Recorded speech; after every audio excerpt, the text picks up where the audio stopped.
अगर आप केमिस्ट्री पढ़ रहे हैं और फिर भी क्वेश्चन गलत हो रहे हैं तो गलत आप नहीं, गलत है आपकी अप्रोच और आप गलत जगह से पढ़ रहे हैं। ये वीडियो आपके लिए है। और अगर आपको केमिस्ट्री में इंटरेस्ट नहीं है, केमिस्ट्री में मार्क्स नहीं आ रहे हैं, तो इस वीडियो को बिल्कुल स्किप मत कीजिएगा। और इस एक वीडियो के बाद आपको केमिस्ट्री आसान लगने लगेगी और नीट में आप इजीली 160 प्लस ला सकेंगे। तो नाउ सी दिस वीडियो। आज हम डिकोड करने वाले हैं नीट यूजी 2025 का पेपर और देखने वाले हैं कि हर एक क्वेश्चन एनसीईआरटी से था या नहीं, और था तो एनसीईआरटी की किस लाइन से था, किस पेज से था। Now see. Okay, this was the first question of 2025 paper. Question में कह रहा है identify the suitable reagent for the following conversions. Okay, so in this ester is converted into aldehyde and we have 4 option given 1 2 3 4। देखिए, मैं आज explanation नहीं करूंगा, आपको एक क्वेश्चन नहीं समझाऊंगा, क्योंकि आज मेरा मोटिव है केवल आपको ये दिखाना कि क्वेश्चन जो आते हैं वो डायरेक्टली एनसीईआरटी से आते हैं और एनसीईआरटी से मैपिंग करवाने वाला हूं। तो अब ये जो क्वेश्चन है जिसमें ester is converted into aldehyde, तो कौन सा रिएजेंट लेंगे, which of the reagent is use for the conversion of ester into aldehyde. Now let's see it's answer from the NCERT.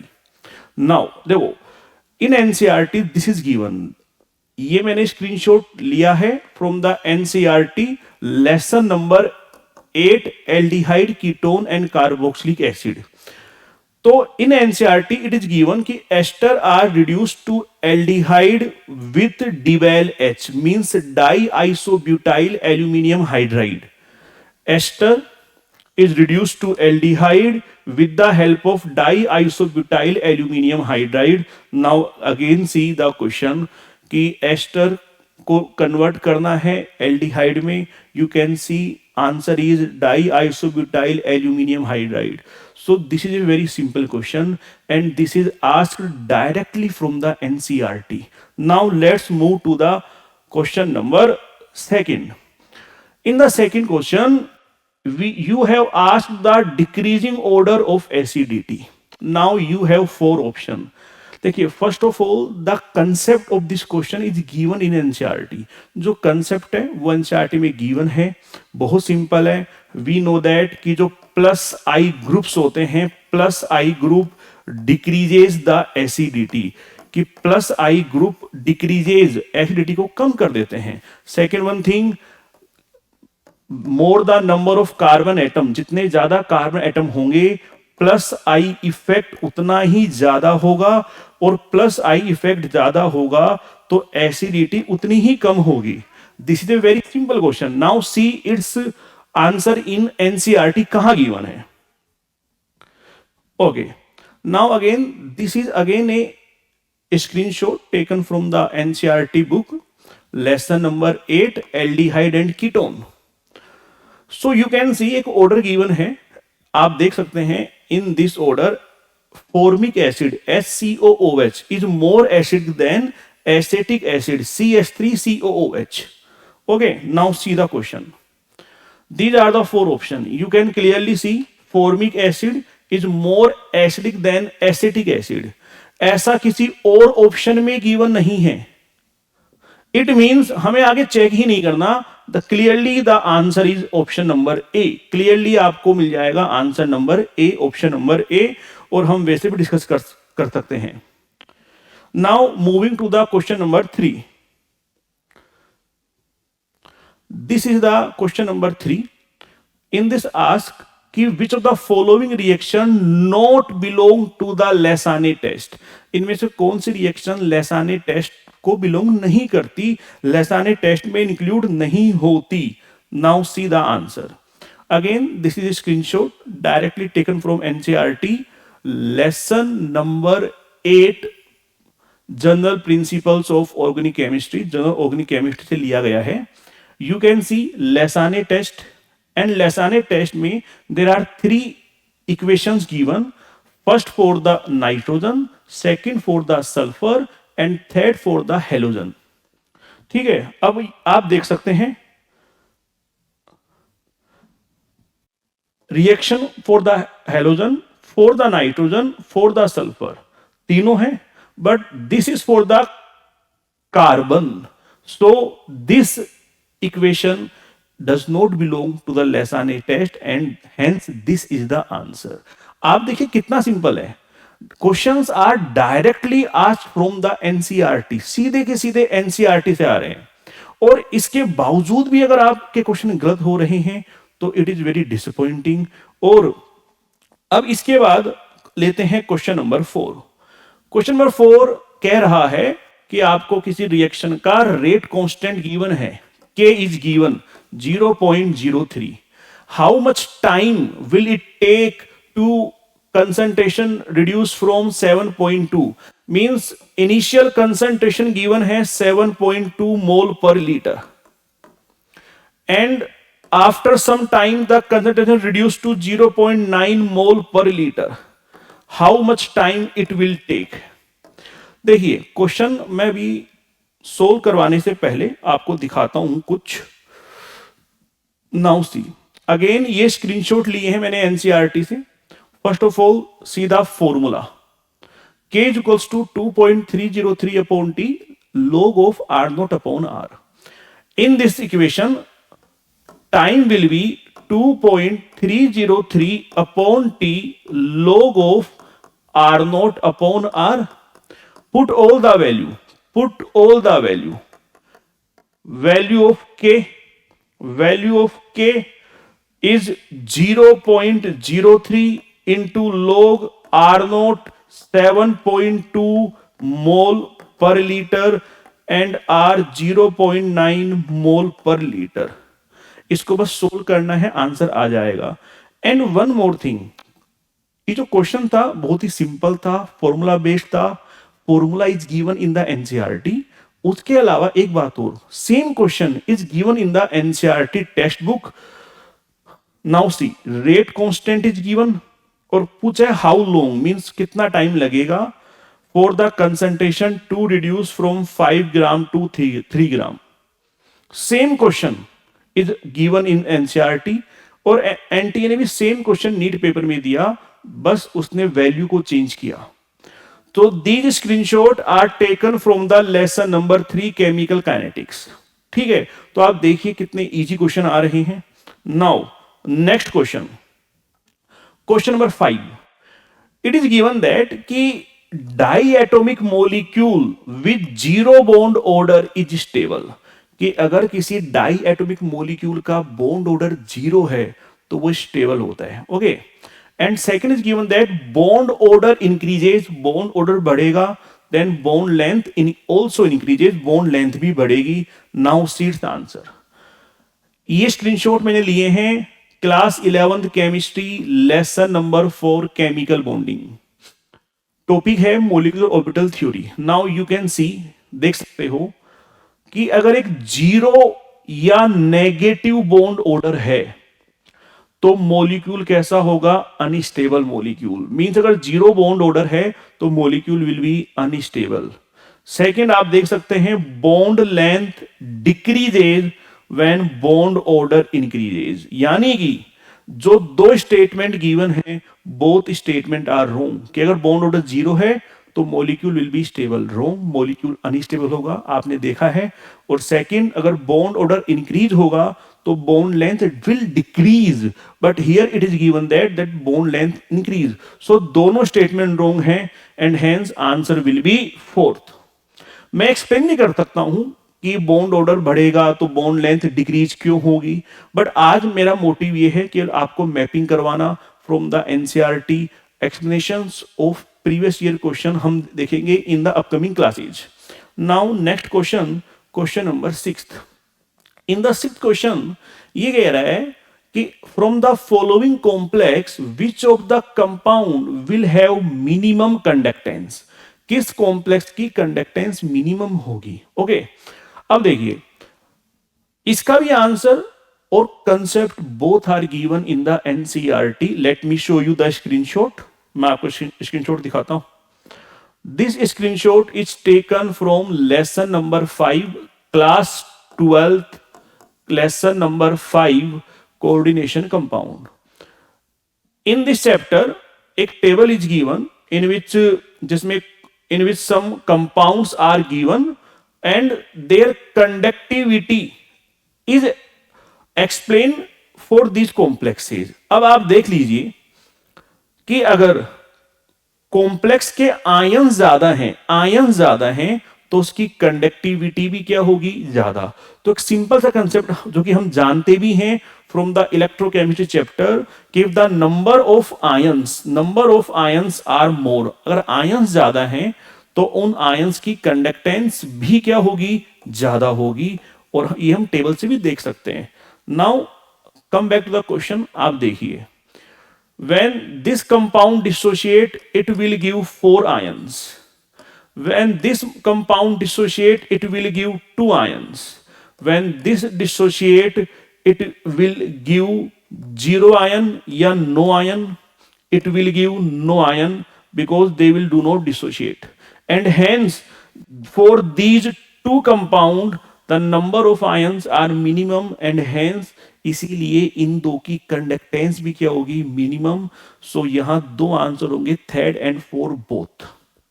Okay, now moving to the question number 7. Which of the following aqueous solution will exhibit highest boiling point? इनमें से किसका boiling point सबसे ज्यादा होगा? Now see, देखिए, these screenshots are taken from the class 12th lesson number 1st solution chapter से हमने लिए हैं.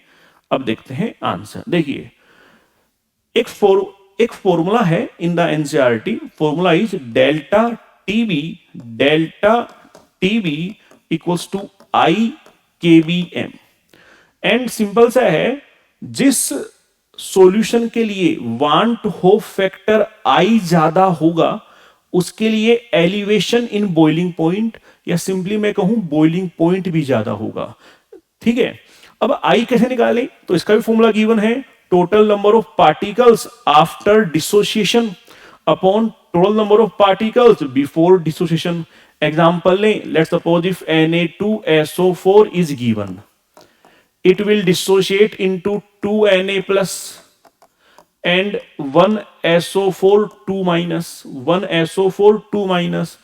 तो particles after dissociation 2Na and 1SO4. तो total number of particles are 3 after dissociation and before dissociation number of particle is 1. So the want of factor for Na2SO4 is 3. तो इस फॉर्मूले को यूज करके आप ऐसे किसी भी मॉलिक्यूल के लिए वांट होप फैक्टर कैलकुलेट कर सकते हैं और जिसके लिए वांट होप फैक्टर आई ज्यादा होगा उसका delta TB means boiling point भी क्या होगा, ज्यादा. Now come back to the question. देखिए, डायरेक्ट करें, इसका आई कितना आएगा, 3 आएगा. अभी हमने देखा है, this is glucose, it will not dissociate and hence it's I will be 1. For urea again the want of factor will be 1 and for KNO3 इसका जो want of factor होगा this will be 2. तो आप देख सकते हैं सबसे ज्यादा want of factor जो आया है वो आया है Na2SO4 के लिए. सो सबसे ज्यादा बॉइलिंग पॉइंट भी किसका होगा, Na2SO4 का. सो द आंसर इज 1. तो आपने देखा कैसे इसका कंसेप्ट, इसके फॉर्मूले जो भी यूज हो रहे हैं they are directly given in the NCERT. One more thing, in NCERT in चारों के वांट ऑफ फैक्टर भी गिवन है. मैं चाहता तो डायरेक्टली उनके भी स्क्रीनशॉट दे सकता था बट मैंने दिए नहीं. इन चारों का आई डायरेक्टली गिवन है और एक कॉमन सेंस की बात है, जिसका आई ज्यादा होगा उसका बॉइलिंग पॉइंट भी ज्यादा होगा. नाउ नेक्स्ट क्वेश्चन देखिए, next question number 8. Question number 8 is given that this molecule undergoes faster in SN2 reaction than this molecule. Yes, it is right. ये सही है. And reason is that iodine is a better leaving group. ये भी सही है. और reason explains the assertion and hence the answer is C option. Answer is third option. Now check its answer from the NCERT. Now ये screenshot मैंने लिया है class 12 के लेसन नंबर 6 हेलोवेल्केन एंड हेलोवेरिन से।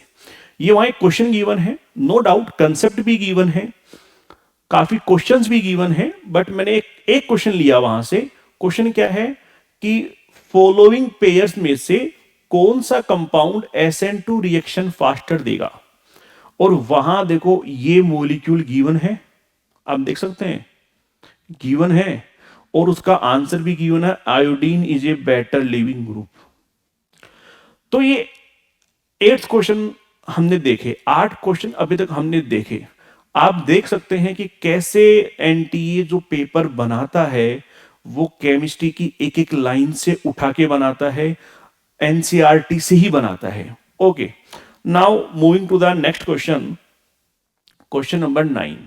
ये क्वेश्चन नंबर 9 इसमें कह रहा है अंडरलाइन एटम्स का ऑक्सीडेशन स्टेट बताओ। यहां बताना है के का, यहां ओ का, यहां एस का। तो एक KO2 में बताना है O का, H2O2 में बताना है O का, एंड H2SO4 में बताना है S का। अब देखो इसके आंसर का स्क्रीनशॉट मैंने एनसीईआरटी से नहीं लिया, because this is a very easy and very basic question which is given from lesson number 7 redox reaction class 11। Class 11 NCERT में एक टॉपिक दिया गया है ऑक्सीडेशन नंबर, उसी से निकालना है। तो मैं डायरेक्टली बता दूं कि आपसे पूछा है, सॉरी के का, आपसे के का पूछा है, आपसे के का पूछा है, ठीक है। तो के का कितना होगा, के का होता है +1, यहां ओ का आप सोल्व करेंगे -1, सल्फर का सोल्व करेंगे आएगा +6। तो answer is option number 3। Okay, तो इसका स्क्रीनशॉट मैंने लिया नहीं है फ्रॉम द एनसीईआरटी, लिया नहीं है because this is a very simple question, ठीक है। Now moving to the question number 10। इसमें कह रहा है चूज द करेक्ट आंसर। आपको मैच करना है कि लाइक हेबर प्रोसेस में कौन सा कैटलिस्ट यूज होता है, वेकर प्रोसेस में कौन सा कैटलिस्ट यूज होता है, विल्किंसन कैटलिस्ट का फॉर्मूला क्या है, जिगलर कैटलिस्ट का फॉर्मूला क्या है। Now see it's answer from NCERT. ये स्क्रीनशॉट मैंने लिया है क्लास 12 के lesson number 4 D and F block element and lesson number 5 coordination compound, दोनों चैप्टर से मैंने स्क्रीनशॉट लिया है। नाउ सी आंसर देखना, विल्किंसन कैटलिस्ट का फॉर्मूला गिवन है PH3P whole thrice RHCl। Okay, Ziegler catalyst का फॉर्मूला गिवन है TiCl4 with AlCH3 whole thrice. Next, Wacker process में यूज होता है PdCl2, क्या होता है PdCl2। नाउ अगेन सीधा क्वेश्चन, हेबर प्रोसेस तुम जानते हैं आयरन आएगा, वेकर में PdCl2, विल्किंसन में ये आएगा, जिगलर में TiCl4। तो answer is A1 B2 C3 D4, so the answer is 1। देखा आपने कैसे एनटीए ने जस्ट एनसीईआरटी की एक एक लाइन से ये क्वेश्चन फ्रेम किया है। इसलिए एनसीईआरटी की इंपोर्टेंस बहुत बढ़ जाती है।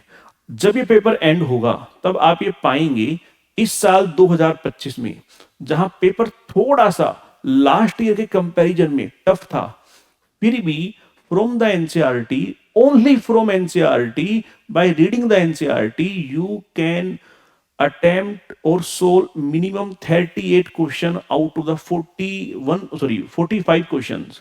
आप 45 क्वेश्चन में से 38 क्वेश्चन सिर्फ एनसीईआरटी पढ़ के सोल्व कर सकते हैं।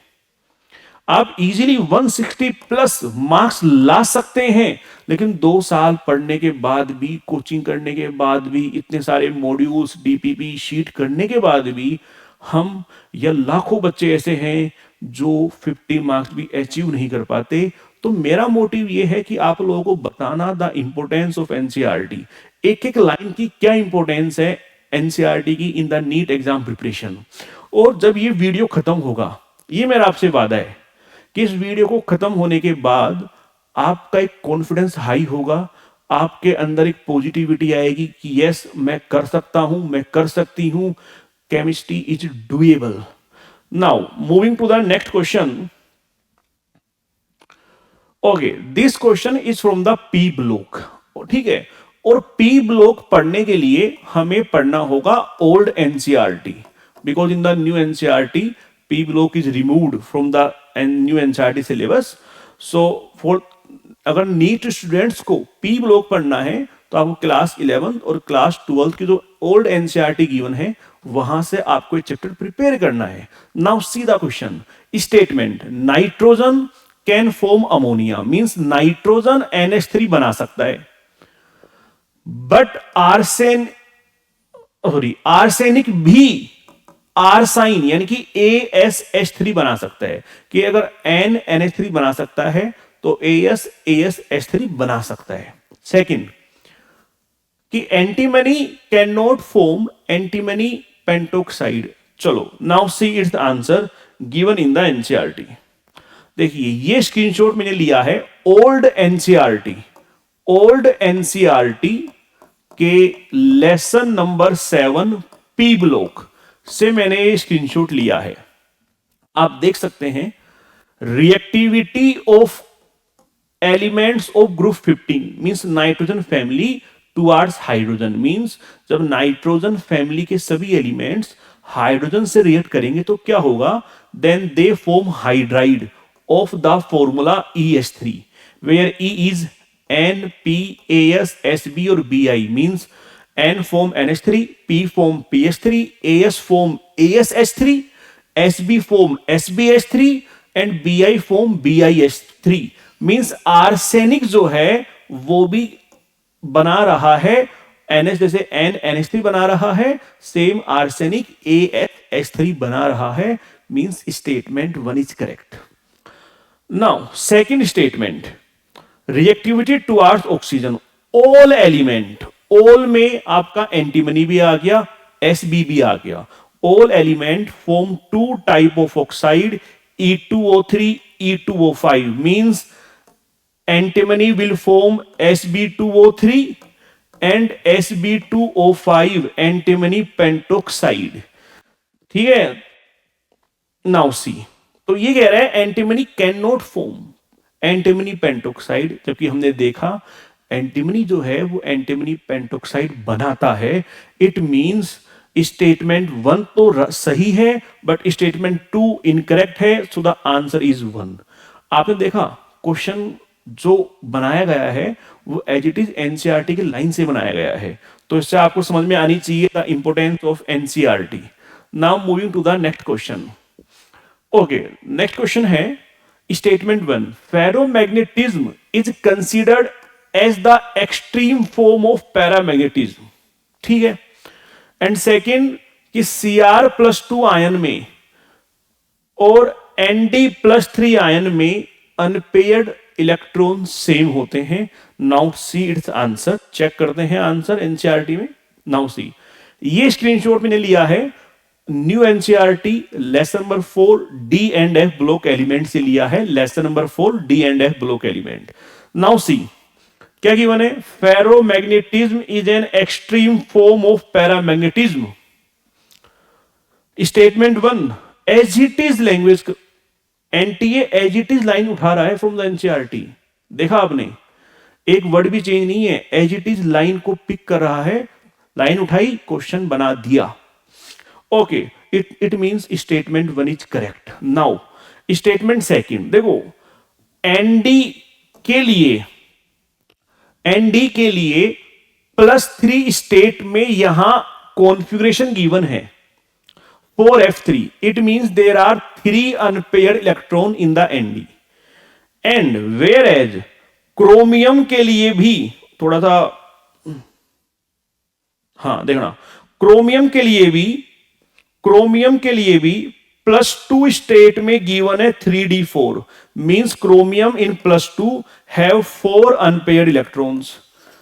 तो आपने देखा अनइक्वल, हाँ, तो क्रोमियम +2 में 4 अनपेयर्ड होते हैं, Nd+3 में 3 अनपेयर्ड होते हैं, it means unpaired electrons are not same in both, it means statement 2 is wrong, statement 1 is correct. Again the answer is option number 1। देखिए आप कितने सिंपल क्वेश्चन आ रहे हैं directly from NCERT. Now question number next, कुछ reactions given है और कह रहे हैं उनमें से कौन not give benzene as product, इनमें से कौन आपको बेंजीन नहीं देगी। अब देखिए ये 4 इक्वेशंस हैं, ये चारों की चारों इक्वेशन एनसीईआरटी में गिवन है, बस वो 4 इक्वेशन एनटी ने उठाई, क्वेश्चन बना दिया कि बताइए किसमें बेंजीन नहीं बनेगा। तो मैं आपको दिखाता हूं screenshot from the NCERT. Okay, ये देखो ये स्क्रीनशॉट लिए हैं मैंने एनसीईआरटी से, और मैंने ये किससे लिए हैं, मैंने एक तो लिया है class 11th new NCERT lesson number 9, एक तो मैंने उससे लिया है, और एक मैंने लिया है class 12th lesson number 7 alcohol phenol ether. तो देखना, आप देखिए डीकार्बोक्सिलेशन ऑफ एरोमेटिक एसिड कराओगे तो क्या बन रही है, बेंजीन। आप अगर इथाइन लें 873 केल्विन पर और पॉलीमराइजेशन करवा दें तो वो भी क्या बना रहा है, बेंजीन। ठीक है, नेक्स्ट, अगर हम कोई भी एन एल्केन ले, मींस एन हेक्सेन, ठीक है, या आप अगर एन हेप्टेन भी ले सकते हैं, बट उसमें फिर टोल्विन बन जाएगी। अगर आप एन एल्केन लें 773 पे हीट कर दें विद दीज कैटलिस्ट, तो आप देख सकते हो क्या बन रहा है, एन हेक्सेन से अगेन बेंजीन बन रही है। बट अगर आप बेंजीन डाई एटोनियम क्लोराइड लें और वाटर के साथ वार्म कर दें तो वो क्या बनाता है, वो फिनोल बनाता है। Now let's C the question again, question दोबारा देखते हैं। देखिए आपने इथाइन ली और 873 पे करवा रहे हैं पॉलीमराइजेशन, क्या बना देगा, it will form benzene. Soda lime से हीट कर रहे हो, क्या बना देगा, it will form benzene. N hexane ले रहे हो, दिस इज एरोमेटाइजेशन, ये भी क्या बना देगा, benzene. But this will form phenol हमने देखा, so the answer is B, कि बी में बेंजीन नहीं बनेगी। So again this question is directly from NCERT. Now question number next 14th question, list 1 में आपको कुछ molecules given है of group number 18 noble gases, और list 2 में उनका given है hybridization with their geometry, and कह रहे करेक्ट आंसर सेलेक्ट कीजिए। देखिए इसका भी answer is given in the NCERT. ये स्क्रीनशॉट मैंने लिया है old NCERT lesson number 7 P block, because ये पी ब्लॉक में गिवन है, तो मैंने ये पी ब्लॉक से लिया है। अब देखते हैं आंसर, देखिएगा ये है फर्स्ट ए गिवन है XgF2, स्ट्रक्चर इज लीनियर, आप देख लीजिए। Next this is XgF6, option C, shape is distorted octahedral. Next है XgOF2D, एंड डी की स्ट्रक्चर है स्क्वायर पिरामिडल, और लास्ट है XgO3E, ई की है पिरामिडल। चारों गिवन है। नाउ सी द क्वेश्चन, देखिए XgO3 इसकी थी पिरामिडल यानी कि ए का 2। XgF6 बहुत फेमस है क्योंकि इसकी होती है डिस्टोर्टेड ऑक्टाहेड्रल, ध्यान रखना ये काफी फेमस है। एंड XgF2 की थी लीनियर यानी कि 1, तो आप देख लीजिए ए का 2, बी का 1, डी का 3, तो ऑप्शन आंसर नंबर 3। देखा आपने अगेन कि जो भी क्वेश्चन गिवन है उन सब का आंसर गिवन है इन द एनसीईआरटी। या मैं फिर से बात दोहरा रहा हूं कि एनटीए एनसीईआरटी की ही लाइंस को उठा करके क्वेश्चन में कन्वर्ट करता है, और पता नहीं स्टूडेंट्स करते क्या हैं, क्या पढ़ते हैं क्या नहीं पढ़ते, अप्रोच गलत है, उनके सोर्सेज गलत हैं। अगर वो केवल एनसीईआरटी पे भी फोकस करें तो they can easily solve minimum 38-40 questions directly from the NCERT. Okay, now next question. How many products, including stereoisomers, are expected from the monochlorination of this compound? इस कंपाउंड के मोनोक्लोरिनेशन करवाएं तो maximum कितने products बन सकते हैं including स्टीरियोआइसोमर? अब देखिए इसका आंसर जो है ना वो एनसीईआरटी में नहीं है, बट एनसीईआरटी ने नहीं, एनसीईआरटी में पूरा नहीं है, बट एनसीईआरटी में इसका आधे से ज्यादा आंसर गिवन है. Let me show you. Okay, now this screenshot is taken from lesson number 6, haloalkane and haloarene, new NCERT, lesson number 6. वहां पे क्वेश्चन गिवन है. क्वेश्चन क्या है?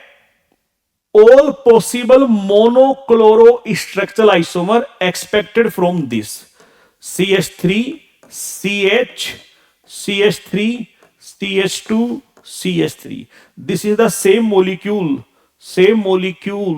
given in the question number 60 and given in example 10.3 of lesson number 6 chemistry NCERT. अब देखिए यहां आपको केवल आपसे पूछा है स्ट्रक्चरल आइसोमर्स कितने गिवन है? 4.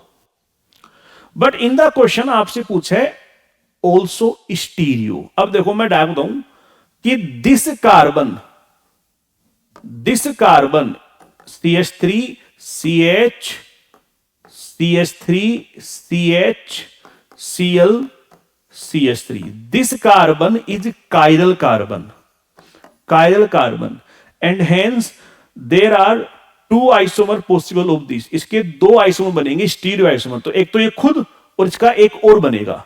Same in the fourth this carbon is chiral carbon. तो इसकी भी बनेंगे 2 आइसोमर. तो एक इसका एक्स्ट्रा, एक इसका एक्स्ट्रा. तो 4 ये थे, 2 और ऐड कीजिए, कितने हो गए? 6. Now see the answer. तो आंसर विल बी 6. देखा कैसे एनसीईआरटी ने जो क्वेश्चन गिवन था उसी को ही दिया बाय मॉडिफाइंग लिटिल बिट. उसको थोड़ा सा मॉडिफाई करके दिया. टफ नहीं था. अगर एनसीईआरटी को आप ध्यान से पढ़ेंगे, अच्छे से पढ़ेंगे, तो केवल एनसीईआरटी पढ़ के भी आप इसको सोल्व कर सकते हैं. चलिए नेक्स्ट क्वेश्चन देखिए. नाउ 5 स्टेटमेंट आर गिवन कि gallium has a very high melting point but caesium has a low melting point. On Pauling scale in दोनों की इलेक्ट्रोनेगेटिविटी इज नॉट सेम. ठीक है. Atomic radius of caesium is greater than that of Li and Rb. Argon K plus Cl minus Ca plus 2 S minus 2 are isoelectronic species. And option D, the correct order of ionization enthalpy, first ionization enthalpy is this. अब देखो, first of all question बहुत simple है. इसकी तो मुझे mapping दिखाने की भी नीड नहीं है कि इसके आंसर एनसीईआरटी में कहां कहां गिवन है. नीड नहीं है, बहुत सिंपल है. स्टिल मैं आपको इसकी मैपिंग दिखाता हूं कि एनसीईआरटी में इसके आंसर कहां गिवन है. देखिएगा gallium and caesium have low melting point. दोनों का मेल्टिंग पॉइंट लो होता है. अब मैं क्यों दिखा रहा हूं आपको? क्योंकि इसी लाइन को उठा करके एनटीए ने फर्स्ट स्टेटमेंट बनाया है कि गैलियम का तो हाई मेल्टिंग पॉइंट होता है, सीजियम का लो होता है. जबकि हमने क्या देखा? गैलियम और सीजियम दोनों का ही मेल्टिंग पॉइंट कैसा होता है? लो. तो मैं बस ये कहना चाह रहा हूं आपसे कि एनसीईआरटी की एक एक लाइन इंपॉर्टेंट है. वो एक लाइन बना के स्टेटमेंट दे देगा, means A is correct, A correct है. ठीक है. अब देखिए नेक्स्ट देखिए, मैं सारे ऑप्शन चेक नहीं करवा रहा हूं क्योंकि कई बार क्या होता है हमें सारे ऑप्शन चेक करने की नीड नहीं होती. हमें एलिमिनेशन टेक्निक का भी सहारा लेना होता है. फॉर एग्जाम्पल आप ये देखना कि हम जानते हैं Li, Na, K, Rb, Cs. Down the group आएंगे size increases, mean caesium is bigger than, larger than Li and Rb, तो ये भी सही है, तो ए सही है, सॉरी ए रोंग है, ए रोंग है। हमने क्या देखा, स्टेटमेंट ए इज रोंग, ए अगर रोंग है तो 2 हटाइए, 3 हटाइए, नाउ बचा 1 और 4th। यू कैन सी 1 और 4th में सी कॉमन है, हमें सी चेक नहीं करना, कोई भी एक चेक करना है, कह डी चेक कर लो या ई चेक कर लो, हम चेक करेंगे ई। और हमने क्या देखा कि LiNaKRbCs down the group size increases means cesium is bigger than Rb and Li and hence statement E is correct। E correct है तो आंसर हो जाएगा 4th, ऑप्शन नंबर 4th। अब इसका आंसर मैं आपको दिखाता हूं एनसीईआरटी में, ये हम देख चुके हैं। अच्छा, आपको तो क्वेश्चन था NaMgSi, ठीक है, उनकी फर्स्ट आयोनाइजेशन एंथैल्पी, तो उसका भी आंसर देखो यहां गिवन है, यहां गिवन है, क्वेश्चन तो गिवन है ही ये। अगर आप एनसीईआरटी क्लास 11 लेसन नंबर 3 में देखें, क्वेश्चन गिवन है। इसके अलावा भी और क्वेश्चंस हैं, बट मैं दिखाना चाह रहा हूं देख कि एनसीईआरटी जो क्वेश्चंस गिवन होते हैं, जो कंसेप्ट गिवन होते हैं, जो फॉर्मूले गिवन होते हैं, जो एक एक लाइन गिवन होती है, उन्हीं से क्वेश्चन फ्रेम करती है।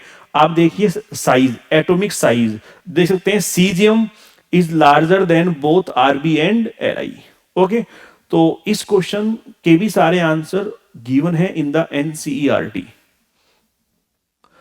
नाउ क्वेश्चन नंबर 16 क्वेश्चन हो चुके हैं, 16 के 16 are from the NCERT. Now question number 17 क्या कह रहे हैं, standard heat of formation of barium +2 means आपको standard heat of formation of barium +2 given है, is given, sorry is asking, पूछा है, एंड गिवन क्या है, standard enthalpy of formation of SO4 -2 is given -216 kilo calorie per mole is given, and आपको given है standard heat of crystallisation given है of BaSO4 is -4.5 kilo calorie per mole, और आपको given है standard enthalpy of formation of BaSO4 -349 kilo calorie per mole. अब देखिए ये जो क्वेश्चन है ना बड़ा ही सिंपल है, बट काफी सारे ऐसे नीट एस्पिरेंट्स थे जो पेपर में इसको सोल्व कर नहीं पाए, ठीक है, कि कैसे हुआ कैसे नहीं। अब मैं दिखाता हूं इसका आंसर या इसका कंसेप्ट क्या गिवन है इन द एनसीईआरटी। देखिए, this screenshot is taken from class 11 lesson number 5 thermodynamics से मैंने लिया है। वहां एक फॉर्मूला गिवन है, क्या गिवन है, enthalpy change of reaction is equal to the sum of enthalpy change of product, enthalpy change of product minus sum of enthalpy change of reactant. Clear है? अब मैं आपको सोल्व करवाता हूं।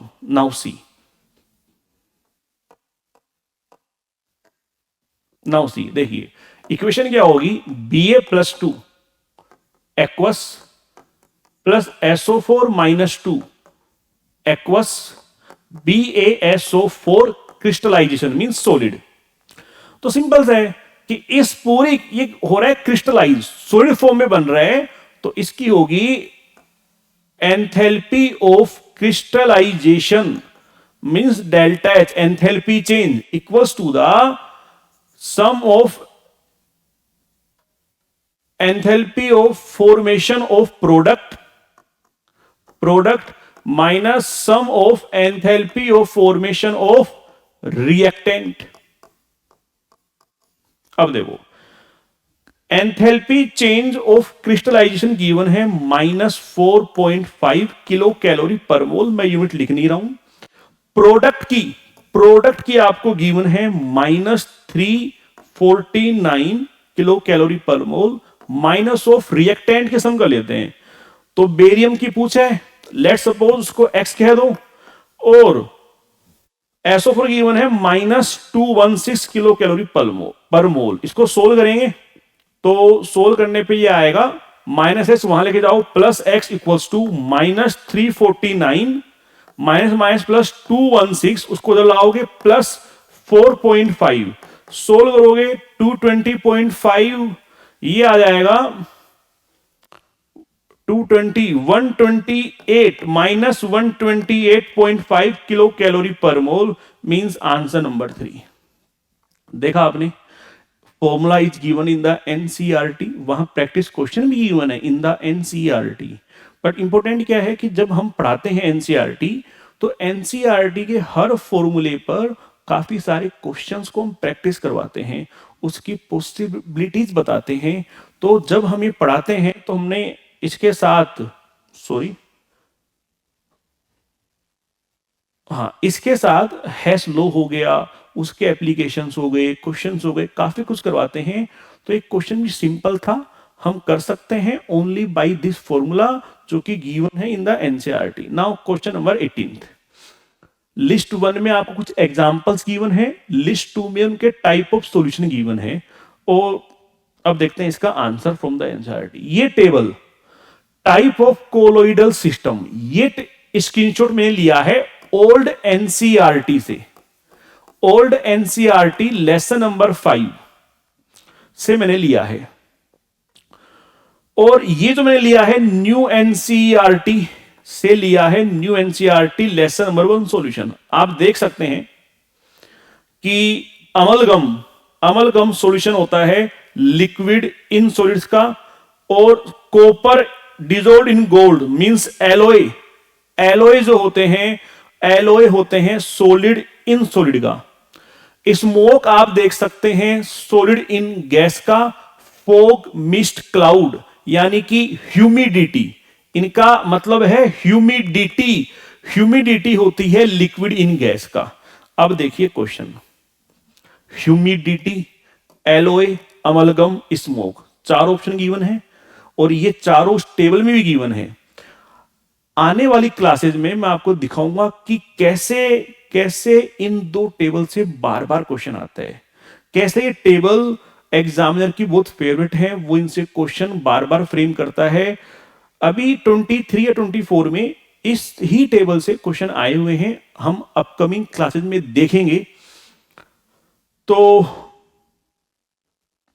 आप देखिए ह्यूमिडिटी, एलोय, एलोय होता है सॉलिड इन सॉलिड, ठीक है, अमलगम होते हैं लिक्विड इन सॉलिड, ह्यूमिडिटी क्या होती है, ह्यूमिडिटी होती है लिक्विड इन गैस, और स्मोक क्या होती है solid in gas.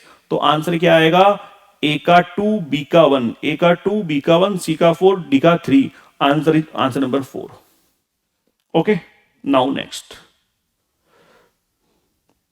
Now question next, एक इक्वेशन गिवन है जिसकी डेल्टा एच नेगेटिव है, डेल्टा एच नेगेटिव है, हम ये पढ़ते हैं डेल्टा एच नेगेटिव है, it means energy of product is lesser than energy of reactant, energy of reactant. तो क्या कहना चाह रहा है, which the following diagram gives the accurate representation of above reaction. आप देख लीजिए कि किस में एनर्जी ऑफ प्रोडक्ट जो है वो रिएक्टेंट से कम है। सो अब इसका देखते हैं आंसर इन द एनसीईआरटी। देखिए ये एक ग्राफ गिवन है in the new NCERT lesson number 3 chemical kinetics. This is energy profile diagram, आप देख सकते हैं this is the energy of reactant, this is the energy of product, और दोनों के बीच जो एनर्जी डिफरेंस है उसी को बोलते हैं enthalpy change, which is given in the question -74.8। तो sir this is the enthalpy change, this is the enthalpy change जो हमने देखा। So answer number 3। Again this question is asked from the NCERT. Okay, तो NCERT बड़ी important है। Now next question number 20, ये कह रहा है कोई शुगर है X is found in honey, is a keto sugar, keto है तो ग्लूकोज होगा नहीं, अल्फा बीटा एनोमरिक फॉर्म होते हैं और इज लेवोरोटेटरी, लेवोरोटेटरी होता है। बताओ X क्या है, देखते हैं answer. This screenshot is taken from the new NCERT lesson number 10 biomolecule. अब देखना, fructose is found in honey, honey में होता है। लेवोरोटेटरी कंपाउंड होता है, ठीक है। Belongs to D series, D series होता है। कीटोहेक्सोज है, कीटोहेक्सोज है, तो लेवोरोटेटरी है, कीटो है, हनी है। इट मींस एक्स क्या हो गया, X is the fructose. X क्या होगा, एक्स होगा fructose. Again this question is directly taken from the NCERT. Now next question, question number 21। देखिए ये जो क्वेश्चन है कि C4H8O टोटल पॉसिबल आइसोमर बताइए। It is not given in the NCERT, ना ही कंसेप्ट गिवन है। Actually this question is of the type of JEE mains या एडवांस, ठीक है, उस टाइप का क्वेश्चन है। तो ये एक क्वेश्चन आया है अभी तक जो एनसीईआरटी में नहीं है। तो आगे बढ़ते हैं। Now question number 22, equation is given, कह रहा है बैकवर्ड रिएक्शन रेट कांस्टेंट यानी कि KB is higher than the forward rate constant by a factor of 2500। Means KB जो है वो फॉरवर्ड रेट कांस्टेंट KF से इतना ज्यादा है। तो क्या करेंगे, KF upon KB equals to, उसको नीचे लेके जाओ, 1/2500 इक्वल्स टू K। ये आपको गिवन है K या बोल दो KC। KC इज गिवन, पूछा क्या है KP। हम जानते हैं KP इक्वल्स टू क्या होता है, KC इंटू RT की पावर डेल्टा N। देखिए अब देखो एनसीईआरटी में this formula is given, given है KP equals to KC into RT की पावर डेल्टा N। और ये भी गिवन है कि KF upon KB equals to K होता है। तो इस क्वेश्चन को इस क्वेश्चन को सोल्व करने के लिए जो दो फॉर्मूले या जो दो कंसेप्ट, वन और सेकंड, जो दो चाहिए, both are given in the NCERT. तो अगेन अगर आपने केवल एनसीईआरटी पढ़ी है, उसके कुछ क्वेश्चन सोल्व किए हैं, तो आप इजीली ये क्वेश्चन कर सकते हैं only by reading NCERT. Next question, question number 23।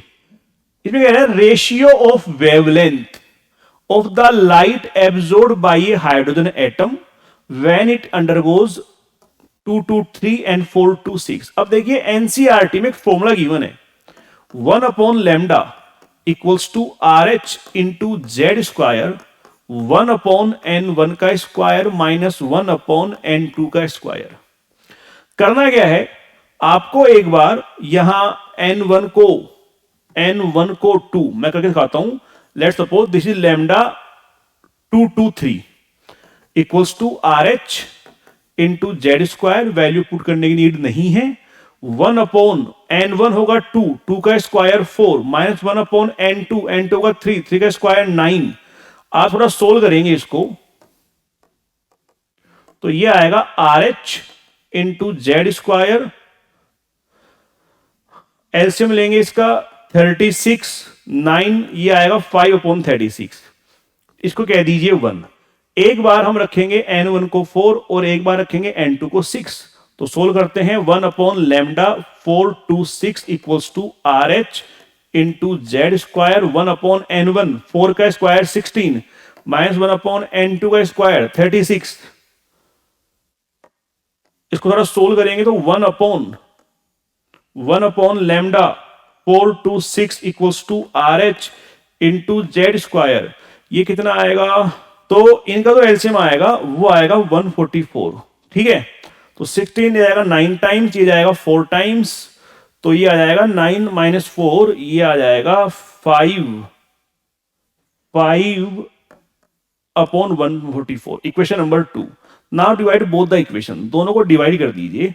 Divide करना सेकंड बाई 1 करना, सेकंड डिवाइड बाई 1 जब आप करेंगे तो आएगा लैम्डा 2/3 लैम्डा 4/6। ये कट जाएंगे तो ये आएगा 5/144 अपॉन 5/36, ये भी कट जाएगा, ये आएगा 36/144। इसे आप करेंगे तो 1/4, तो आंसर आया 1/4, यानी कि ऑप्शन नंबर सेकंड। तो देखा आपने कैसे ये जो क्वेश्चन था ये सोल्वेबल है डायरेक्टली फ्रॉम एनसीईआरटी। अब इसका मैं आंसर दिखाता हूं आपको एनसीईआरटी से। देखना, first of all formula is given, this is wave number यानी कि 1/λ। You can see question is also given कि आपको वेवलेंथ पूछी है जब इलेक्ट्रॉन ट्रांजिट करे फ्रॉम 5 से सेकंड स्टेट। और एक और क्वेश्चन गिवन है इन द एनसीईआरटी जहां वेवलेंथ पूछ रहा है कि जब इलेक्ट्रॉन ट्रांजिट करे 4 से सेकंड लेवल पे, तो बताइए वेवलेंथ क्या होगी। तो सेम क्वेश्चन गिवन है इन द नीट पेपर 2025, जहां वो 2 बार आपसे वेवलेंथ कैलकुलेट करवा के उनका रेशियो पूछ रहा है, जबकि एनसीईआरटी एक बार ही वेवलेंथ पूछ रही है इन ए पर्टिकुलर क्वेश्चन। तो आप देख सकते हैं जैसे क्वेश्चन एनसीईआरटी में गिवन है, same question is asked, same concept is asked in the NEET 2025। Now next question, if the molar conductivity given है of a solution is 90 S centimetre square, conductivity के is given 90 S centimetre square, sorry not conductivity, it is molar conductivity is given, it is molar conductivity is given.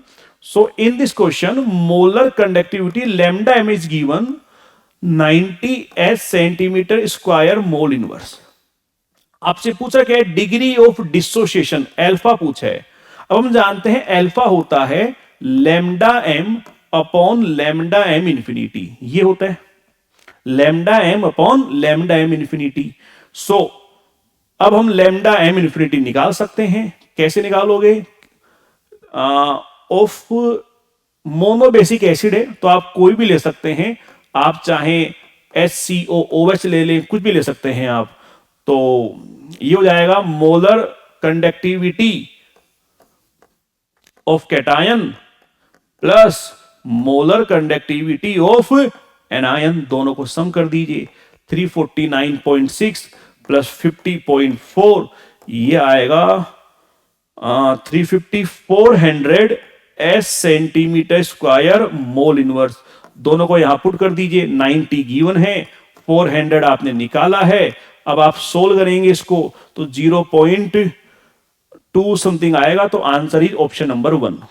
ठीक है, अब देखते हैं इसका NCERT में answer. ये देखिए जो फॉर्मूला है, degree of dissociation equals to lambda M upon lambda M infinity is given in the NCERT.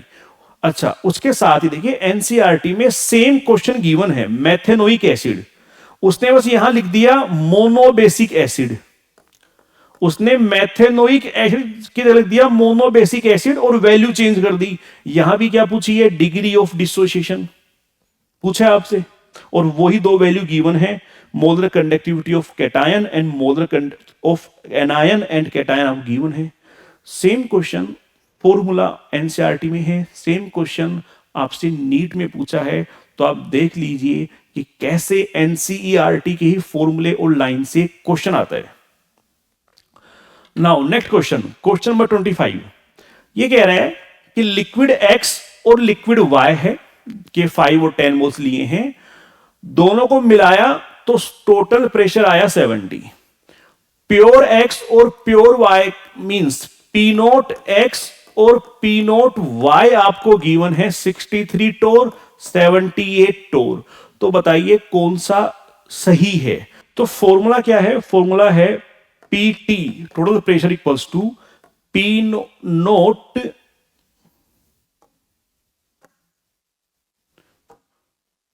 P0 X plus P0 Y minus P0 X into mole fraction of X, sorry mole fraction of Y। Now put all the value, 63 plus 78 minus 63, 15 into XY, moles of Y 10 upon total moles 15 cut, ये आएगा 73 टोर।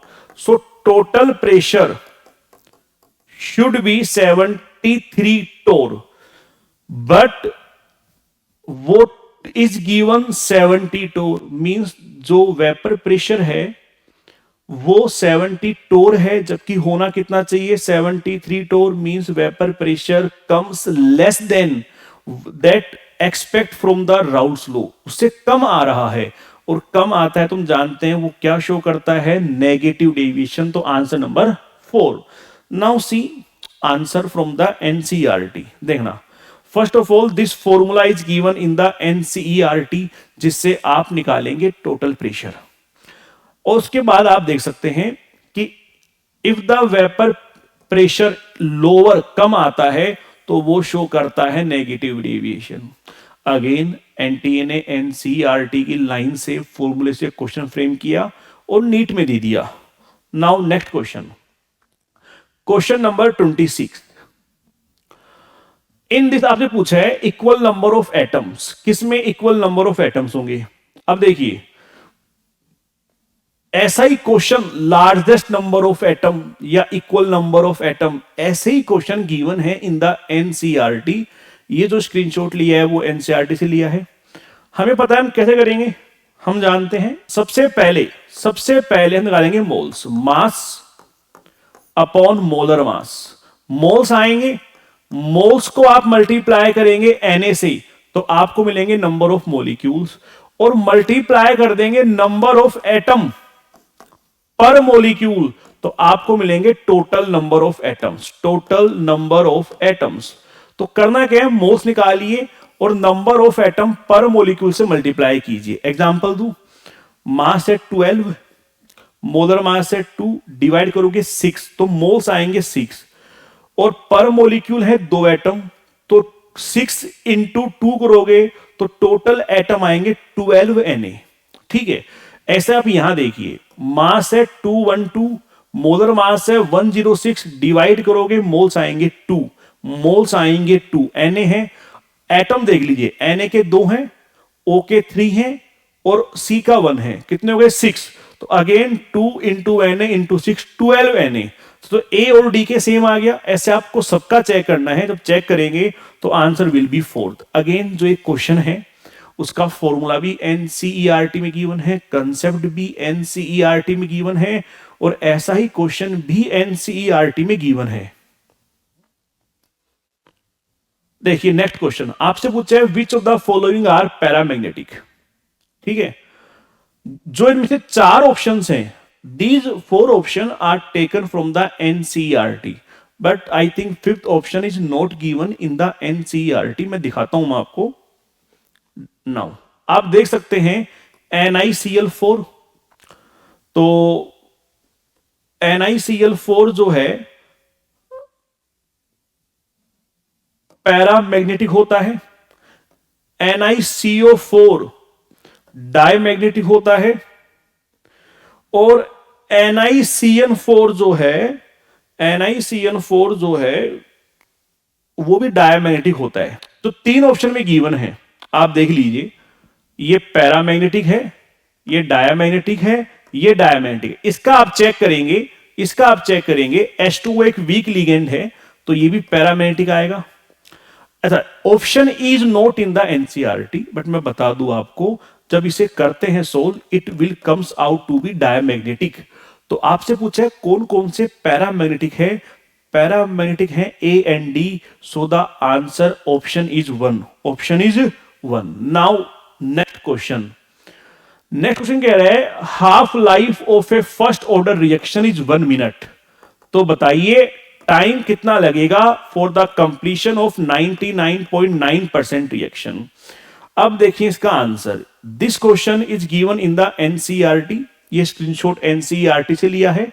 वहां एक चीज given है, क्या given है कि time required for the completion of 99% is 10 times of the half life, कि 99.9% पूरा होने में जो टाइम लगेगा वो हाफ लाइफ का 10 टाइम्स होगा। This is the question given and also asked in the CBSE exam, board exam. Now see,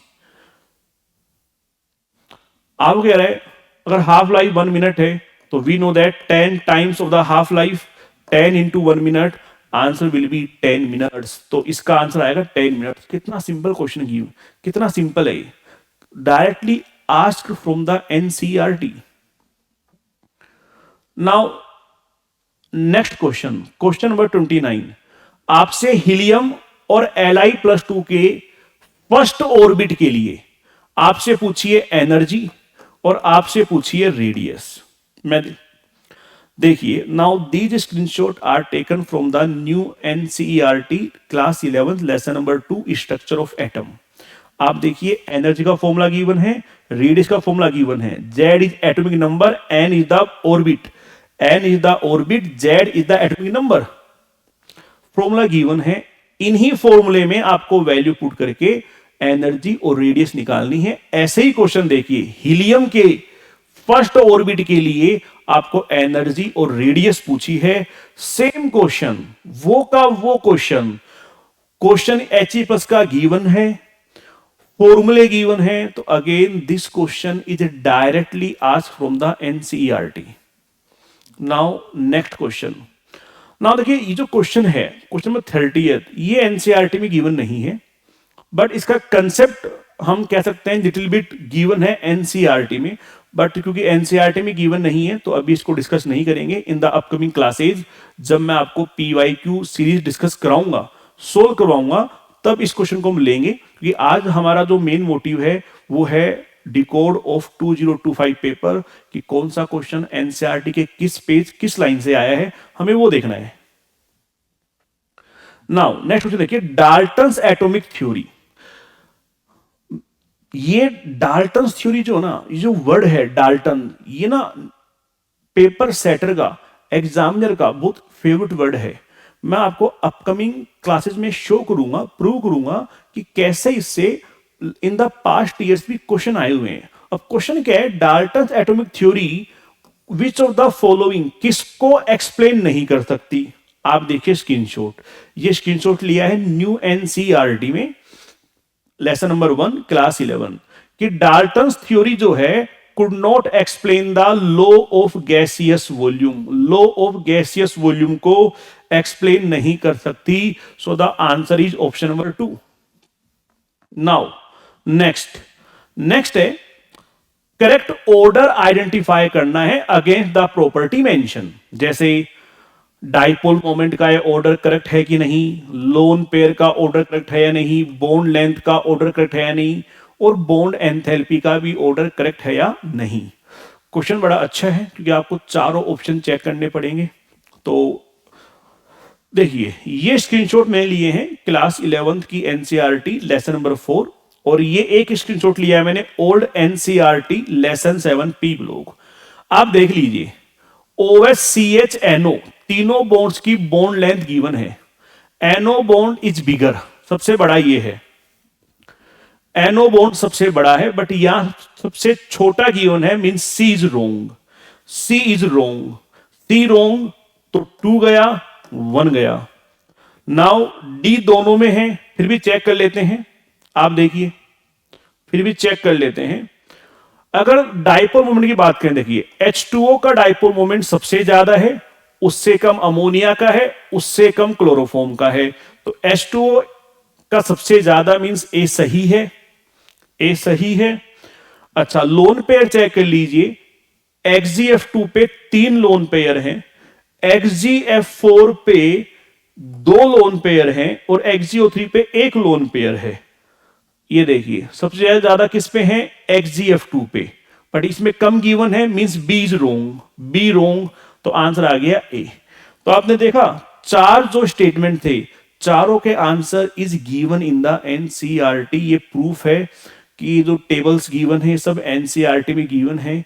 मैं फिर से कह रहा हूं, अगर आपने केवल एनसीईआरटी भी अच्छे से पढ़ ली, सोल्व कर ली, केवल स्कूलिंग करते हुए, तो आप केमिस्ट्री के 38 to 40 क्वेश्चंस इजीली सोल्व कर सकते हैं in a very less time. कम मेहनत करके भी आप इजीली 160 से ज्यादा स्कोर नीट केमिस्ट्री पेपर में कर सकते हैं।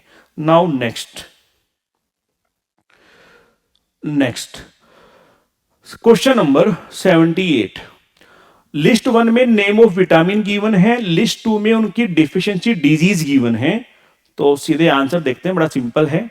जैसे आप देखिए B12 की कमी से होता है परनिसिस एनीमिया, B2 की कमी से होता है किलियोसिस, और B6 की कमी से होता है कन्वल्शन, डी की कमी से होता है रिकेट्स। अब आप देखिए B12 परनिसिस एनीमिया, विटामिन डी की कमी से रिकेट्स, B2 की कमी से किलियोसिस और B6 की कमी से कन्वल्शन। तो आंसर आ जाएगा आपका ऑप्शन नंबर 4। देखा आपने कितना सिंपल है, कैसे सीधे एनसीईआरटी से क्वेश्चन आ रहे हैं। नेक्स्ट क्वेश्चन आपसे अमाइंस का बेसिक स्ट्रेंथ का ऑर्डर पूछे है। देखिए basicity is given in the class 12th NCERT, concept given है, काफी सारे क्वेश्चंस गिवन हैं, तो इसका आंसर एनसीईआरटी से मैपिंग कराने की नीड नहीं है। फिर भी मैं एक चीज दिखा देता हूं, एक चीज आपको दिखा देता हूं कि कैसे आपको पीकेबी वैल्यू, यानी कि इन शॉर्ट एक तरह से बेसिसिटी का इंक्रीजिंग ऑर्डर पूछा है। और जो ऑप्शन इसमें गिवन है लगभग वही ऑप्शन इसके अंदर गिवन है। तो बस फर्क इतना है, वहां पीकेबी की वैल्यू का ऑर्डर पूछा है या बेसिसिटी का ऑर्डर पूछा है। हम जानते हैं बेसिसिटी का order is inversely proportional to the order of pKb. So again this can be solve from the NCERT. Now next question आपसे पूछा है करेक्ट ऑर्डर ऑफ वेवलेंथ पूछा है। आपको 4 कॉम्प्लेक्स गिवन है। देखो ये भी हम सोल्व करेंगे with the help of NCERT. तो कैसे, वैसे तो आपको वेवलेंथ की वैल्यू गिवन है, बट हम वेवलेंथ की वैल्यू याद करके नहीं जाएंगे। तो क्या सोल्व करेंगे, एक कंसेप्ट आता है E is equals to SC by lambda. अगर एनर्जी ज्यादा है तो वेवलेंथ कम होगी। यहां एनर्जी का मतलब है क्रिस्टल फील्ड स्प्लिटिंग एनर्जी। ठीक है, डेल्टा ज्यादा होगा तो उसकी वेवलेंथ कम होगी। अब देखिए ये ऑर्डर गिवन है, मींस CO सबसे ज्यादा स्ट्रॉन्ग लिगेंड है, उससे कम CN, उससे कम EN, NH3 and so on. तो एक लाइन गिवन है एनसीईआरटी में कि crystal field splitting energy delta naught depends upon 2 thing. First is the nature of ligand, strong है या वीक है, and second charge on metal.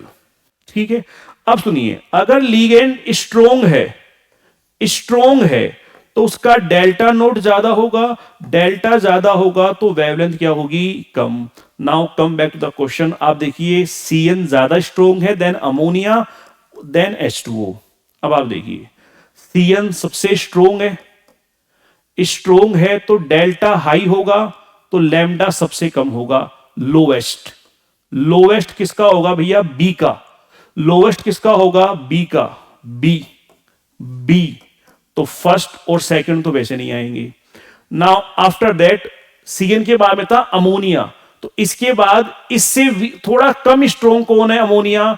तो उसके बाद यानी कि जो वेवलेंथ थोड़ी सी ज्यादा होगी वो ए वाली, क्योंकि बी के बाद ए आएगा। तो again C cut, answer is 4th। फिर भी हम 2 चेक करते हैं। देखो अब दोनों में लिगेंड सेम है, तो अभी मैंने दिखाया है आपको कि जो एनर्जी है वो क्या लिगेंड पे डिपेंड करेगी एंड उसके चार्ज ऑन मेटल पे डिपेंड करेगी। लिगेंड सेम है। अब देखेंगे चार्ज, यहां कॉपर का चार्ज निकालोगे आएगा +2, यहां Ti का आएगा +3। अगर चार्ज ज्यादा है तो CFAC भी क्या होगी, ज्यादा। इट मींस यहां Cu का चार्ज कम है तो Cu की CFAC कम होगी। इस कॉम्प्लेक्स के लिए डेल्टा कम होगी तो लैम्डा ज्यादा होगी। तो between C and D C की लैम्डा ज्यादा होगी, तो एंड हेंस आंसर इज 4। तो आपने देखा कैसे इस क्वेश्चन का आंसर भी हम कर सकते हैं फ्रॉम द एनसीईआरटी। अगर एनसीईआरटी अच्छे से पढ़ी हुई है 11 12 दोनों की, थोड़ा सा दिमाग लगाएंगे, प्रैक्टिस करेंगे, तो ये क्वेश्चन भी हम सोल्व कर सकते हैं। सर ओके, नाउ अब हम देखते हैं question number 81, overall question number 36। Which of the following compound does not decolourise bromine water. ठीक है, देखिए ये जो क्वेश्चन है इसका आंसर एनसीईआरटी में गिवन नहीं है। सो एक ये क्वेश्चन आया है जिसका एनसीईआरटी में कोई भी आइडिया नहीं गिवन है कि कैसे होगा कैसे नहीं होगा।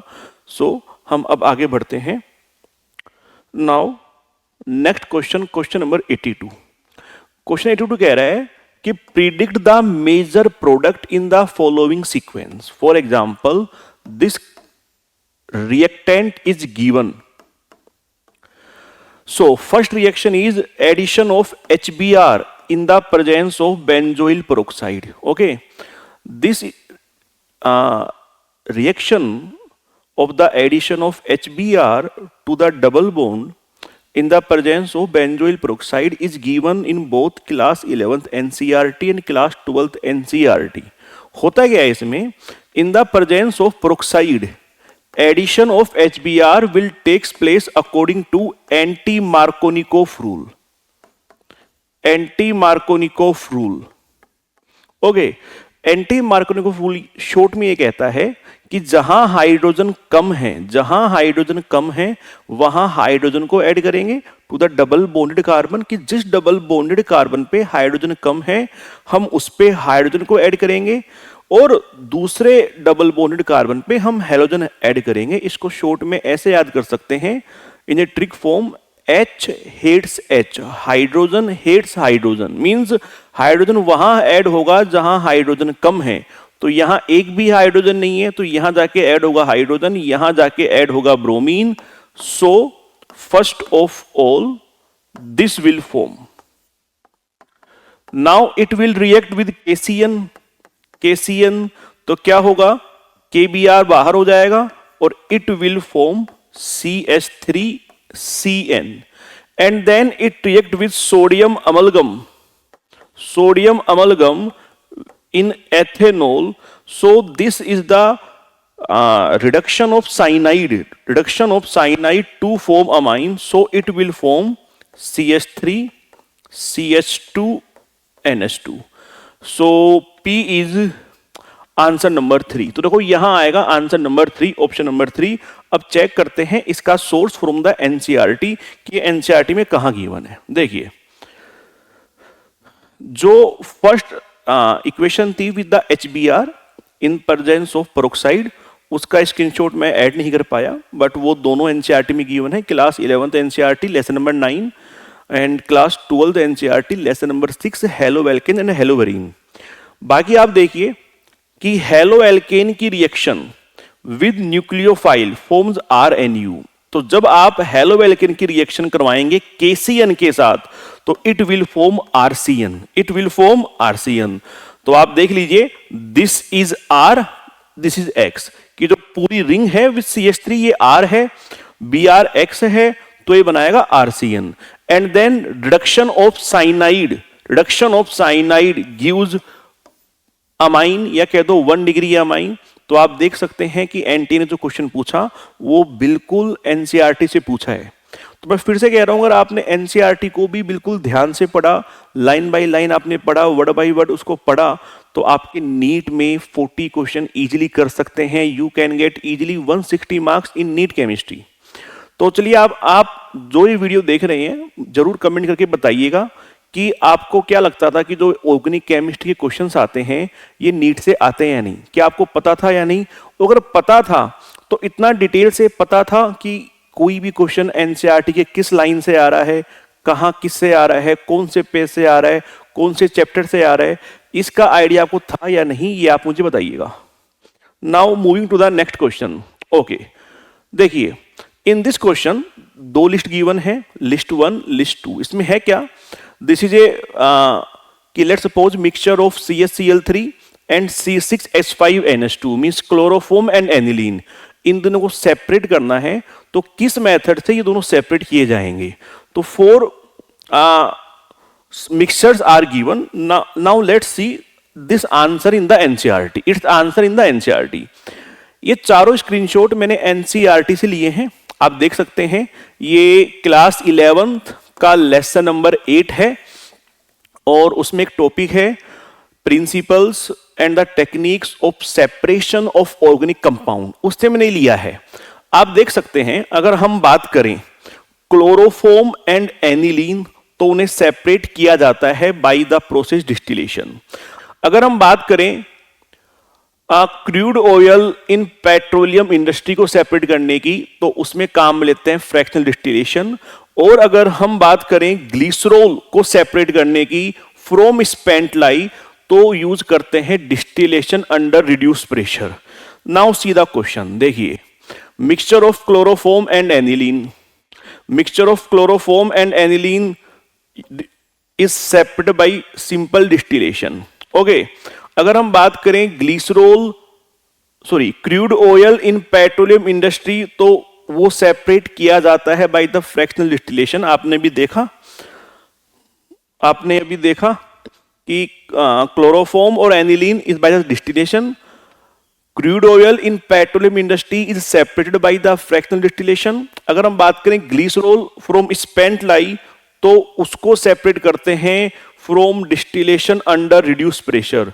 And last one aniline water तो वो सेपरेट होगा स्टीम डिस्टिलेशन से।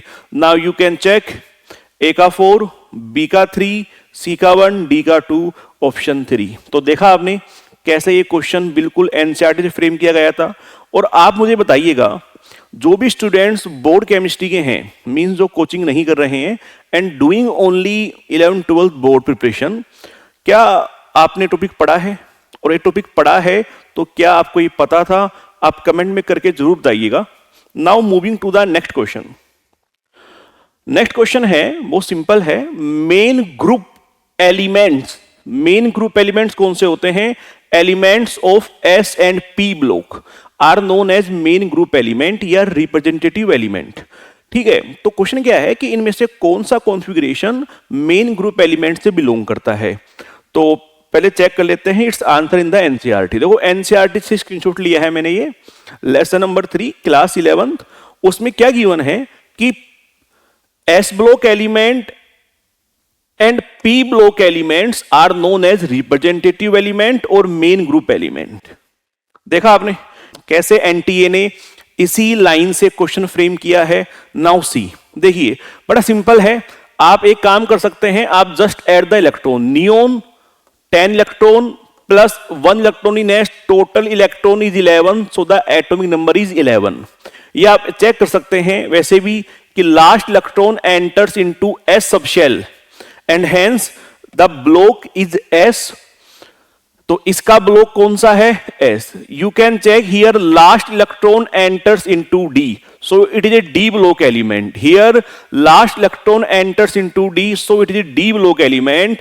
Here last electron enters into p, so it is a p block element. And here it is a f block element, not d block element, it is a f block element. Now you can check a and c are from s and p block element, so the answer is 4. तो देखा आपने कैसे इसका question, इस question का जो answer given है वो एनसीईआरटी में गिवन है। इनफैक्ट 40 क्वेश्चंस ऐसे थे इस पेपर में जो डायरेक्टली एंड इनडायरेक्टली आप एनसीईआरटी से सोल्व कर सकते थे। Now next question. Now 4 compounds are given और ये पूछा है कि कौन सा सिस ट्रांस आइसोमर की तरह एग्जिस्ट करेगा। मींस चारों कंपाउंड में से कौन सा compound will show geometrical isomerism. अब इसका आंसर देखते हैं, एनसीईआरटी में गिवन है। ये स्क्रीनशॉट मैंने लिया है class 11th NCERT lesson number 9 hydrocarbon. वहां क्या गिवन है कि उन्हीं एल्कीन्स में सिस ट्रांस या जियोमेट्रिकल आइसोमेरिज्म होगा जो इस टाइप की होंगी। इसका क्या मतलब है? इसका ये मतलब है कि लेट्स सपोज एक एल्कीन है C double bond C A B X Y। तो क्या लिखा था कि उन्हीं एल्कीन्स में जियोमेट्रिकल आइसोमेरिज्म होगा जिनमें कार्बन के ये दोनों ग्रुप्स डिफरेंट हो और ये दोनों ग्रुप डिफरेंट हो। अगर किसी भी एक डबल बॉन्डेड कार्बन के दोनों ग्रुप सेम हुए तो वो जियोमेट्रिकल आइसोमेरिज्म शो नहीं करेगा। It is given in NCERT. अब आप चेक कर सकते हैं, मान लो पेंट 1 इन है, pent 1 ene is this compound for example. अगर आप देखेंगे तो here both the atom HH of carbon are same, so it will not show geometrical isomerism. Same here, 2-methyl has 2 in CH3 C CH3 double bond CH CH2 CH2 CH3. 1 2 3 4 5 6 hex 2 in 2 methyl. You can see here again both the atom or group of this carbon are same, so it will also not show geometrical isomerism. अगर आप check करेंगे 1 dimethyl cyclopropane, देखिए this is cyclopropane, मान लीजिए this is 1, तो 1 dimethyl, again both the group are same, so ये भी geometrical isomerism show नहीं करेगा। बचा कौन? Answer number 2। तो देखा आपने कि कैसे एनटीए हर क्वेश्चन को फ्रेम कर रहा है directly from the NCERT.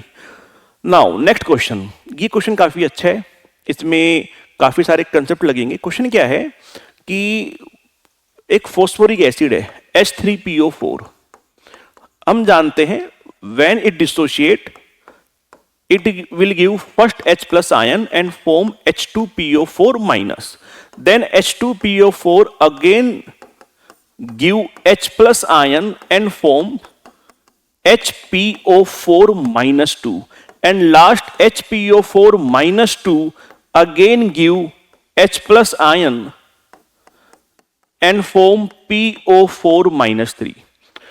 Okay, so and it is given in NCERT that Ka1 is greater than Ka2 greater than Ka3. ये NCERT में given है, मैं आपको दिखाता हूं। ये स्क्रीनशॉट में लिया है class 11th NCERT, new NCERT lesson number 6 equilibrium. वहां क्या given है कि higher order ionizations means Ka2 Ka3 are lower, ये बहुत छोटे होते हैं, कम होते हैं देन द K1, ये गिवन है। Now move to the question, आप देख सकते हैं K1 is greater than K2 and which is greater than K3, it mean C is right, C right है, ठीक है। अब ये सब क्यों होता है? बिकॉज जब फर्स्ट H प्लस आयन निकलता है तो वो निकलता है in the maximum amount. H plus ion जो पहला निकलता है वो सबसे ज्यादा निकलता है, that's why Ka1 is higher. यहां जो H प्लस निकलता है वो थोड़ा कम निकलता है and hence K2 is lower, and जो थर्ड H प्लस आयन निकलता है वो और भी कम निकलता है and hence K3 is least among 3। So H3PO4 is stronger acid than H2PO4 minus, and H2PO4 minus is stronger acid than HPO4 2 minus. So statement B is also right. Now we check statement A. देखो statement A कैसे check करेंगे? If we add all the three equations, let's suppose if we write as this कि H3PO4 constant K है gives 3H plus ion and forms PO4 minus 3. If we add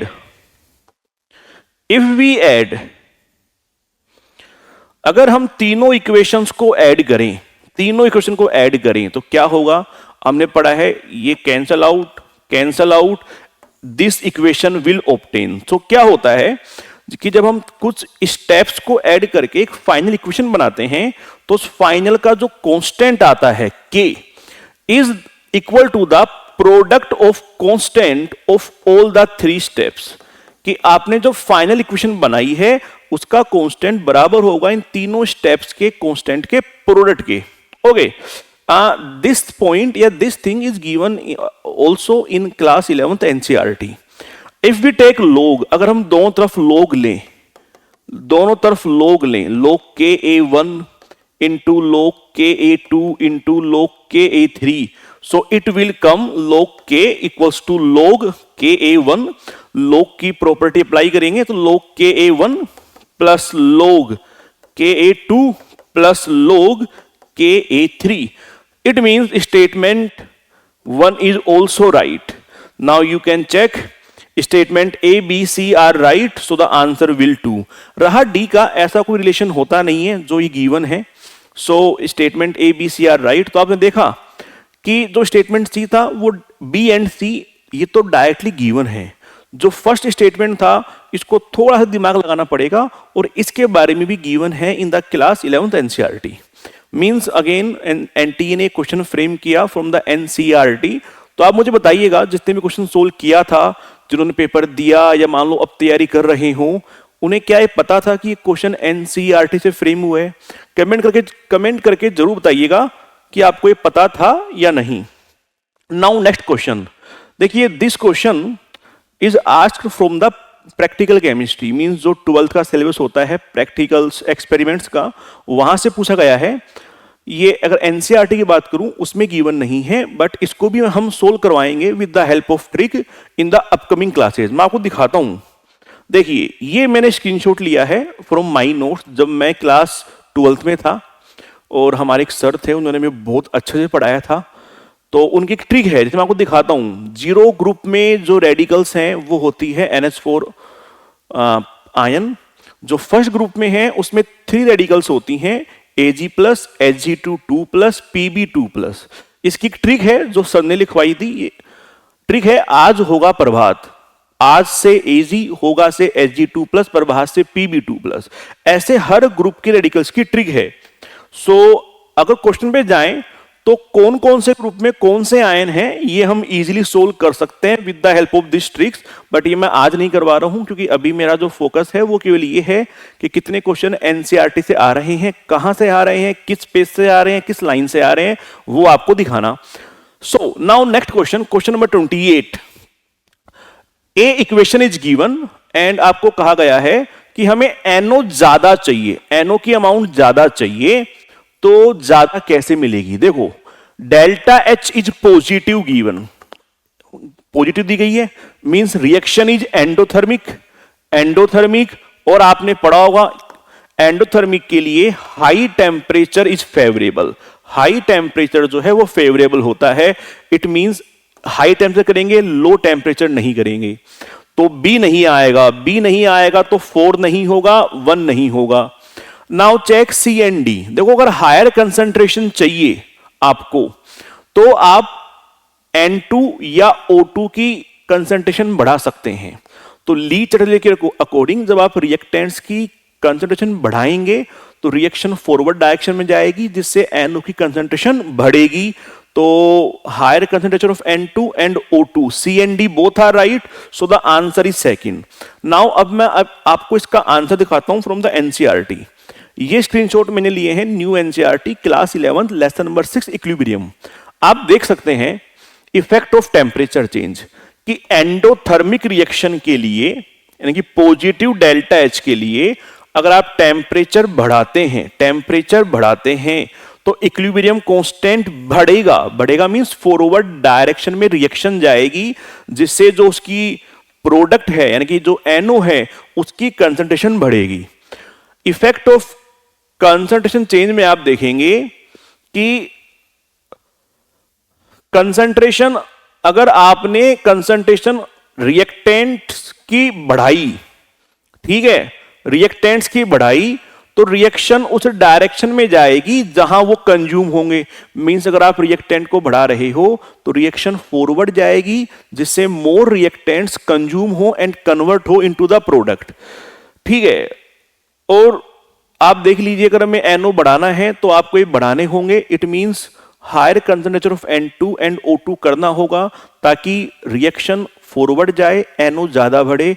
so again आप देख सकते हैं कि इसका answer भी given था एनसीईआरटी में, या कह दो एनटी ने जो क्वेश्चन फ्रेम किया वो फ्रेम किया था सीधे एनसीईआरटी से। नाउ क्वेश्चन नंबर 89 ये कह रहा है benzene diazonium salt prepared by this and statement 2 iodine का insertion into the benzene ring is difficult and hence iodobenzene is prepared through the reaction of this. अब देखो दोनों statement, both statement are given in the NCERT. आप देख सकते हैं कि benzene डाइएथोनियम chloride बनाया गया है एनिलीन की रिएक्शन विद नाइट्रस एसिड।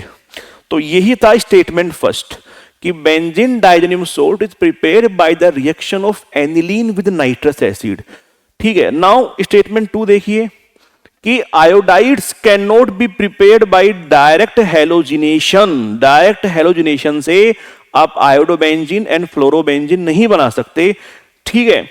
और स्टेटमेंट,